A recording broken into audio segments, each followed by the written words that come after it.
us introduce ourselves. My name is Dinda Elisa. My name is Yusuf. My name is Jaja. My name is Natasha Jaya Putri. My name is Ika Santi. My name is Yoga Yanda Putra.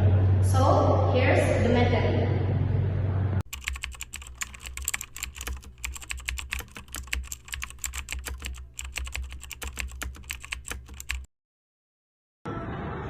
Hai. Aku tahu brevet pajak nggak sih? Brevet pajak itu pelatihan pajak nih. Iya sih. Tertarik nggak sih Kak untuk mengikuti pelatihan brevet? Pelatihan brevet pajak. Aku jurusan akuntansi sih. Kayaknya minat banget buat ikut pelatihan itu. Manfaatnya kira-kira apa sih Kak ikut pelatihan brevet pajak ini? Mungkin kalau misalkan mau interview kerja kan ini nama value karena kan ada sertifikat brevetnya gitu. Iya. Oke, terima kasih Kak. Oke, sama-sama. Oke, selamat sore. Saya Yoga Yanda Putra. Saya lagi bersama dengan Pak Tito, salah satu dosen Jepang. Selamat sore Pak Tito. Bagaimana kabar kita hari ini? Dalam hal ini saya mau bertanya tentang pajak ya Pak, terutama di brevet pajak. Brevet pajak itu apa ya Pak? Kalau pengertian dari Pak Tito sendiri? Jadi brevet pajak itu secara umumnya itu adalah suatu kegiatan pelatihan yang diselenggarakan oleh suatu institusi baik itu pendidikan maupun umum yang bertujuan untuk mensosialisasikan agar seluruh masyarakat itu sadar dan paham mengenai pajak. Jadi sifat itu hanya pelatihan yang terus maka semuanya sadar mengenai ketentuan, mengenai peraturan terbaru dan lain-lain yang pajak. Di dalam brevet pajak itu mungkin dalam konteksnya itu cuma buat mengajarkan kepada masyarakat biar tahu pajak itu seperti apa atau ada perhitungan itu. Jadi sini ya. Jadi di brevet pajak itu sendiri ada kategori pelatihan. Ada yang namanya itu brevet A, B, dan C. Untuk A itu jadi yang kita pelajari itu contohnya seperti PPA yang dasar-dasarnya. PPA ada satu, ada PBB, ada HPB, ada juga baterai. Itu untuk yang jenis brevet A. Kalau B itu naik satu step. Itu bahas dari PPN, PPB ya, barang mewah.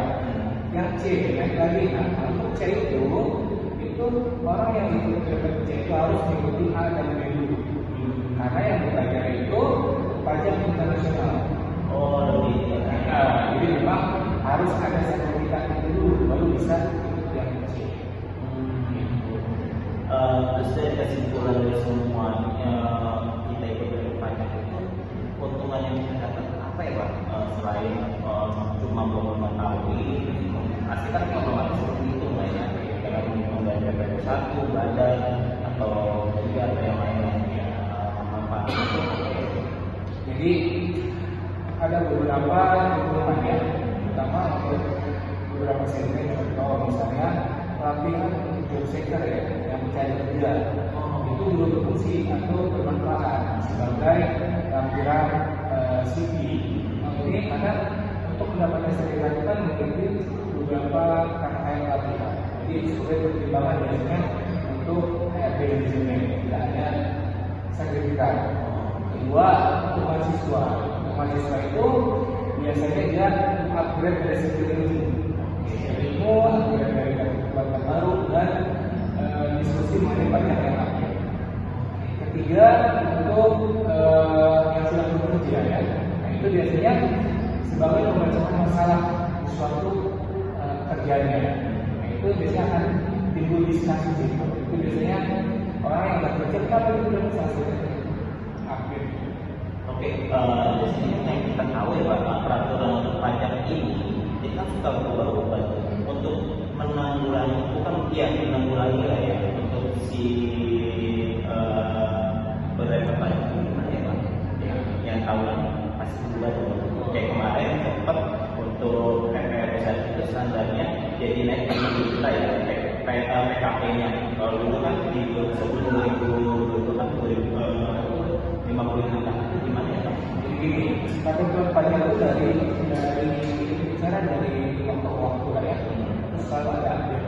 Nah, biasanya untuk sertifikat brevet sendiri itu masih dalam ketentuan yang terakhir itu 2 tahun dengan masa aktif. Itu harus melakukan pelatihan tadi untuk update. Dan biasanya itu kalau udah dari kelas brevet itu ada 2 kursus, jadi kita share dari ketentuan yang update. Tapi dari yang tadi sertifikat itu 2 tahun untuk masa aktif. Mungkin sudah jelas sih dari tentang pajak, kesimpulannya atau manfaatnya. Oke, hari ini mungkin dari penjelasan dari narasumber kita pasti itu sangat bermanfaat banget ya untuk kita maupun mahasiswa atau job seeker ataupun yang sudah bekerja. Selamat sore.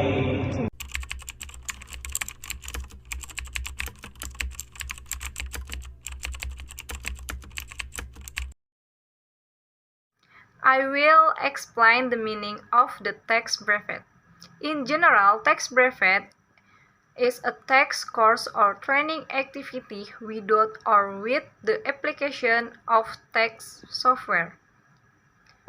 Tax brevet or brevets have levels according to the type of tax material being taught. There is 3 levels of tax brevet.